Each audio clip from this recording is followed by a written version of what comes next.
Welcome to this week's look at the state of the New York City real estate market, and happy 2025. I hope your year is off to a good start. This is my first report on the state of the New York City real estate market for 2025. Already, lots seems to be going on. We seem to be seeing a kind of carryover of strength from last year already into this new market of the new year. We'll get started, as we do, with the luxury market. Then we'll talk about the Manhattan and the Brooklyn markets. Then I'm going to sum up what happened in 2024 and talk a little bit about the forecast for 2025. I'm going to be giving you a more complete report on the 2024 market, so you'll know where we've been, and that will include a little bit more detailed forecast of where it looks like we seem to be headed for 2025.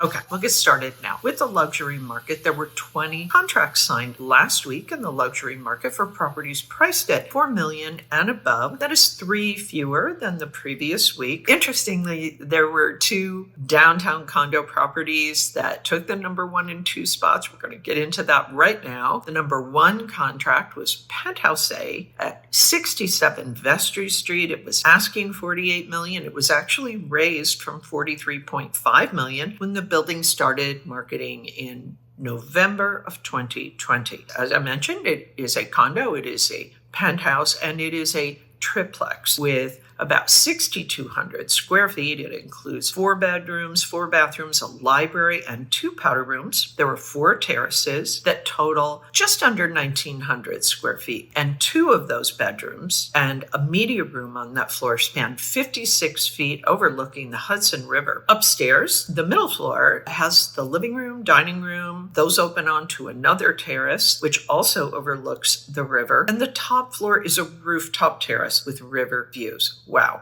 Amazing. Notably, the penthouse is the final unit to sell in this building. Previous sales averaged just under 3,600 square feet. The amenities in the building, which is just 13 units, are 24-hour doorman, fitness center, lap pool, steam and sauna rooms, a game room, and storage. The number 2 contract was Penthouse 10 at 140 Jane. It was asking $41 million. This is a duplex penthouse condo. It has about 5,500 square feet. It includes 5 bedrooms and 5.5 bathrooms. It has a 52-foot living room and dining room with almost 11-foot ceilings, and those face the Hudson River. A 23-foot master bedroom opens onto a balcony, and stairs lead to an over 2,000 square foot terrace with a hot tub that overlooks the Hudson River.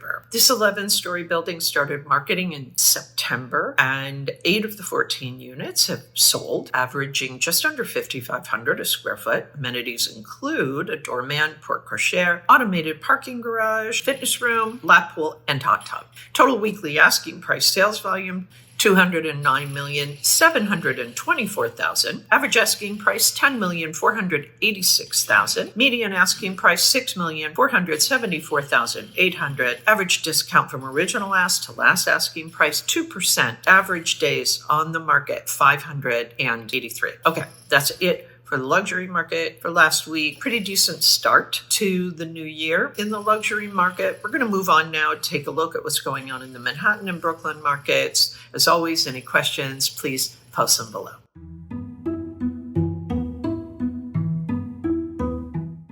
Interesting start to 2025 in the Manhattan market in terms of supply. 103 properties came on the market last week. That is up 243% from the previous week. There were 98 contracts signed. That is down about 25%. And the off-market properties are up 79%, 247 for the week. So the monthly supply, 427, down 53%. Contracts signed, 705 for the month. That's down a little over 23%. And the off-market properties, 828 for the month. That is up over 16%. The latest reading on the Market Pulse up 2.65%. That is up just under 1% from last month and up 3.5% from last year. You can see this is kind of still in a neutral market, but definitely beginning to favor the sellers. The liquidity pace chart is down over 19% for the last 30 days. However, it's up over 11% from last year, 705. That's it for the Manhattan market for last week. Any questions, post them below. I'm going to get into some more details and give you some additional information when I wrap this up at the end of the report. I'm giving my thoughts and my recommendations. You'll want those if you are an active buyer or seller in this market.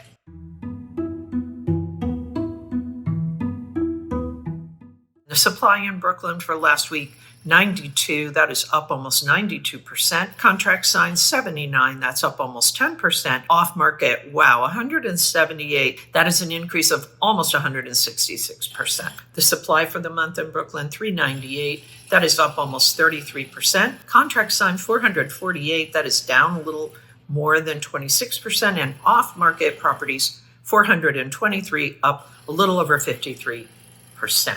The market pulse in Brooklyn is showing that we are up 1.95%. That's up still under like 0.6% from last month, up 3.8% from last year. We're kind of in a neutral market in Brooklyn. And the liquidity pace chart, 448 contracts signed over the last 30 days. That is down 23.5%, up 8.2% from last year. That's it for the Brooklyn market. Any questions, post them below.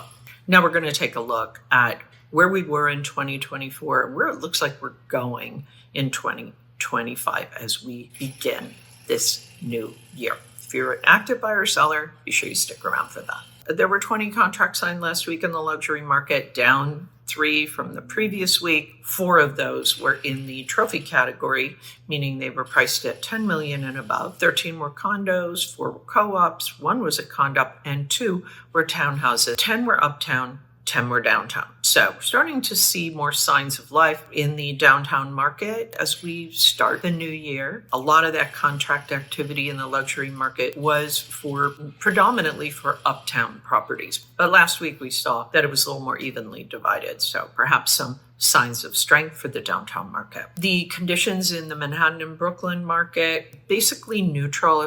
I would say in Manhattan, however, it is slightly favoring the sellers. Remains to be, of course, that remains to be seen whether that will continue. In Brooklyn, neutral, but honestly, we ended the year with it kind of favoring the buyers a little bit more. Let's see kind of where we head. Right now, Brooklyn is pretty neutral. The supply in Manhattan and Brooklyn both had a nice increase last week. Manhattan even more than Brooklyn. We have a total supply in Manhattan right now, a little over 5,100 properties. In Brooklyn, just under 2,700 properties. The contract activity in Manhattan fell a bit last week. In Brooklyn, it rose a bit. The off-market properties are definitely we're seeing an increase in those in both Manhattan and Brooklyn, while sellers are kind of perhaps waiting out the slower months of the winter before they put their properties back on the market.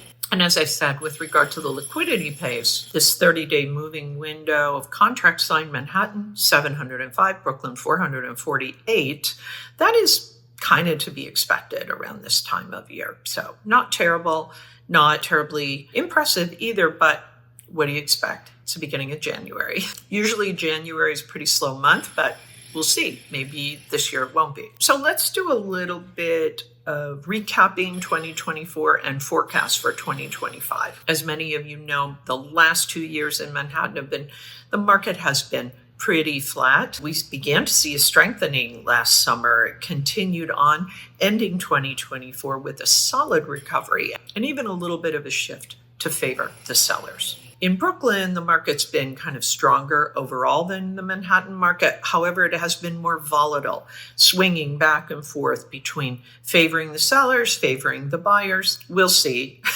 where it ends up. The Manhattan markets are similar, but as you can see, a bit different. So that's kind of where we were. The recovery of 2024 in Manhattan and, of course, the continuation of a pretty decent market in Brooklyn should bode well for this year.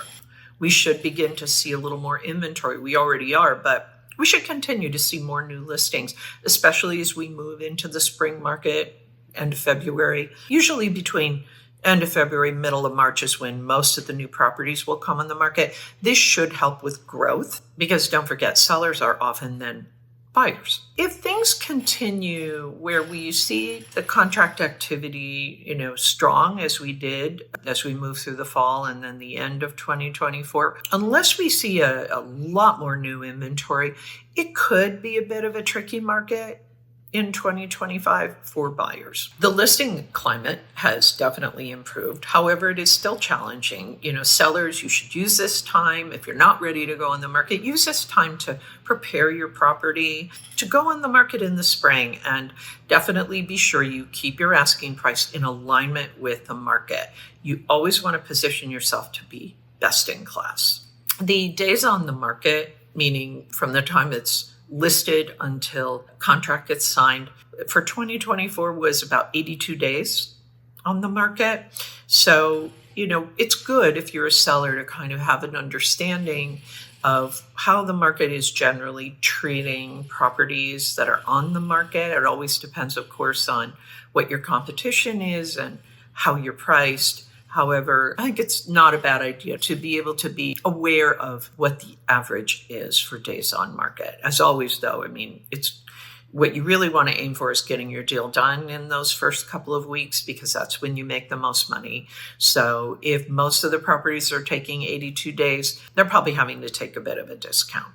But if you don't want to have to do that, then be sure you get your asking price in alignment with the market so that you will be the property that the buyers want to come see first. The price per square foot, price action holding steady, and the anticipation is that that will continue. So this is what we know. This is where we've been. This is where it looks like we're going. 2025 will hopefully be a great year. That is it for this week's look at the state of the New York City real estate market. As always, my thanks to the Olshan Luxury Report and to Urban Digs. The work they do helps me to help you to make great decisions. I'll be back next week with the very latest news on what is happening in the New York City real estate market. In the meantime, take care.